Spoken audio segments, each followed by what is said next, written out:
जिंदाबाद जिंदाबाद।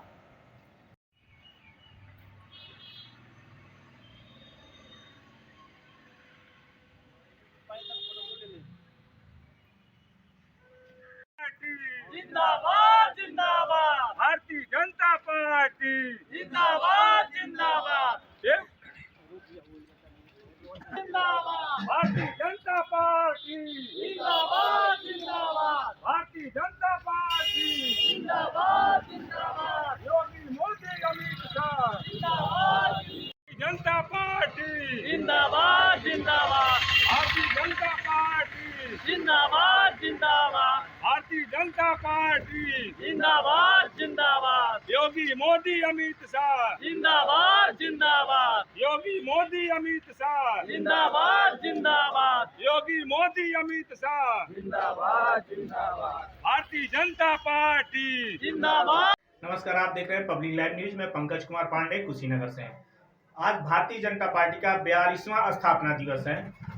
इस स्थापना दिवस पे बीजेपी के सभी पदाधिकारी, विधायक, सांसद व अन्य सभी लोग भारतीय जनता पार्टी का झंडा अपने कार्यालय पे लहराए हैं और गांव, नजदीकी गांव, चौराहे या नगर में घूम के भारतीय जनता पार्टी जिंदाबाद, श्यामा प्रसाद मुखर्जी अमर रहें, योगी और मोदी जिंदाबाद के नारे के साथ चौराहे और नगरों का भ्रमण किया।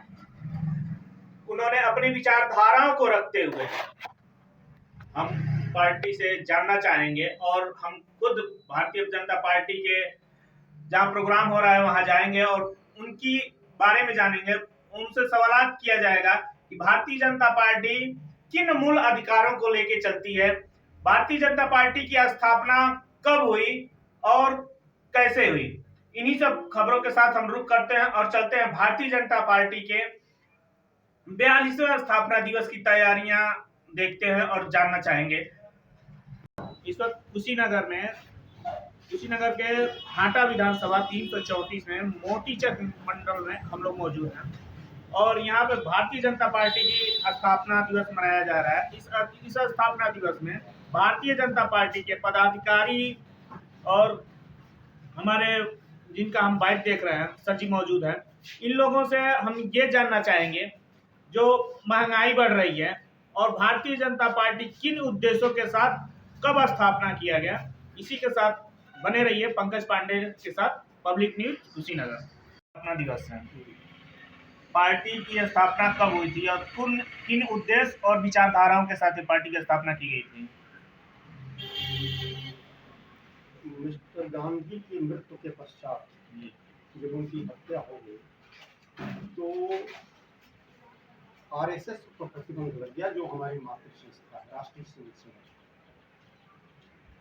पर उस समय इस देश के गृह मंत्री के सरदार वल्लभ भाई थे। उन्होंने आरएसएस के प्रधान को एक पत्र लिखा कि मैं ये जानता हूँ कि आपके लोगों में इस हत्या में कोई उनका योगदान नहीं था, उनका कोई दुस्साहस नहीं था, ये काम किसी और ने किया है, लेकिन आपकी बात कहने वाला कोई सदन में नहीं है, इसलिए प्रतिबंध लगा है।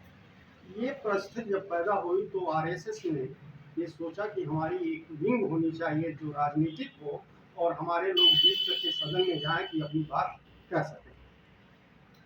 इसलिए डॉक्टर श्यामा प्रसाद मुखर्जी के नेतृत्व में 21 अक्टूबर 1951 को जनसंघ की स्थापना हुई और उसका आदर्श था एकात्म मानववाद, जो पंडित दीनदयाल उपाध्याय ने लिखा था और उसी के आधार पर पार्टी का संगठन हुआ। 1975 में जब इस देश में इमरजेंसी लगी तो सारे बड़े नेता सभी दलों के जेलों में बंद कर दिए। लोकतंत्र की हत्या होते हुए देख करके सारे लोकतांत्रिक पार्टियों के नेता मिल करके एक पार्टी का जन्म दिए जिसका नाम था जनता पार्टी। उसी में जनसंघ का विलय हो गया। लेकिन दोहरी नागरिकता के आधार पर कुछ नेता भाजपा से अलग होने की बात करने लगे और उन्होंने शर्त रखी कि आप आरएसएस की सदस्यता खत्म कर दें तब पार्टी में रहें। चूंकि हमारी मातृ संस्था आरएसएस थी तो मैं उसको छोड़ नहीं सकता था, इसलिए हमारी पार्टी अलग हो गई अटल जी के नेतृत्व में, और उन्होंने एक पार्टी का स्थापना किया 6 दिसंबर 1980 को, जिसका नाम भारतीय जनता पार्टी बना, जिसको आज हम मना रहे हैं, उसकी स्थापना दिवस को आज मना रहे हैं। किन विचारधाराओं के साथ ये पार्टी आगे चल रही है? बताया मैंने आपको, मानव एकात्मवाद। मानव एकात्मवाद क्या है? हम मानते हैं कि यह शरीर 4 चीजों से मिलके बनी है। एक है आत्मा, मन, बुद्धि, और इसके समुच्चय रूप में ये हमारा शरीर है। क्योंकि प्रत्येक व्यक्ति को पेट को भोजन चाहिए, आत्मा को संतुष्टि चाहिए, मन को, बुद्धि को शिक्षा चाहिए, मस्तिष्क तभी आदमी का ठीक रह सकता है। इन चारों चीजों में समन्वय है। इसके आधार पर मन, मस्तिष्क, आत्मा और शरीर, इन चारों चीजों का जब समन्वय होगा तभी देश ठीक से चलेगा। तो इसके लिए किया गया, देखा गया कि एक व्यक्ति समाज का बहुत निचले पायदान पर है और एक आदमी ऊपरी पायदान पर है, तो एक चीज लाया गया, अंत्योदय कार्यक्रम। तो जो अंतिम व्यक्ति है समाज का, उसका उदय होना चाहिए। अंतिम व्यक्ति, इसके प्रति एक कहानी है पंडित दीनदयाल उपाध्याय जी की, कि एक बार वो घूमते हुए जा रहे थे, उनके साथ वो शिष्य अक्सर रहा करते थे। एक कुआं बना हुआ था, जैसे सब्जी लगाने के लिए खेतों में लोग कुआं बना देते थे, उसमें वो गिर गए। तो लोगों ने कहा कि हम जा रहे हैं, सीढ़ी ला रहे हैं आपको निकालने के लिए। तो उन्होंने कहा नहीं, आप थोड़ा सा हाथ नीचे कीजिए, हम थोड़ा उछल रहे हैं और बाहर निकल आएंगे। तो बाद में पंडित दीनदयाल जी ने अपने उन दोनों शिष्यों से कहा कि क्या आज से आपने समझ सब कुछ लिया? तो उन्होंने कहा कि नहीं। तो कहे कि समाज का वो अंतिम व्यक्ति जो नीचे कुएं में है, उस तरह का जब ऊपर वाला आदमी अपना हाथ नीचे करेगा, उनको पकड़ेगा और ऊपर वाला थोड़ा उछलेगा, तो हम समानता, समन्वय होगा हम। इसी आधार पर ये पार्टी चलती है और इसी आधार पर पार्टी की नीतियां चलती हैं। जो यहाँ पे अन्य पार्टियां हैं, उन पार्टियों के पास सिर्फ एक मुद्दा बचा है। पहले लोग चिल्लाते थे कि भाजपा के पास एक ही मुद्दा है, राम मंदिर, लेकिन राम मंदिर निर्माण होने के बाद उन लोगों के पास एक ही मुद्दा बचा है, महंगाई। महंगाई के बारे में आप क्या कहना चाहेंगे? महंगाई, जब देश में कोई कार्य होगा, विकास का कार्य होगा, तो निश्चित रूप से उसका भार प्रत्येक व्यक्ति पर पड़ेगा। आप 2014 से पहले की स्थिति समझें कि इस देश की में कोई ऐसी व्यवस्था नहीं थी जिससे इसका आदर हो सके। चीन के सामने हम पड़ेगा, और मूल रूप से पेट्रोल और डीजल, जिससे हम ईंधन की व्यवस्था करते हैं, जब वो बढ़ता है तो ट्रांसपोर्टेशन चार्ज बढ़ जाता है, ट्रांसपोर्टेशन चार्ज बढ़ता है तो महंगाई बढ़ती है।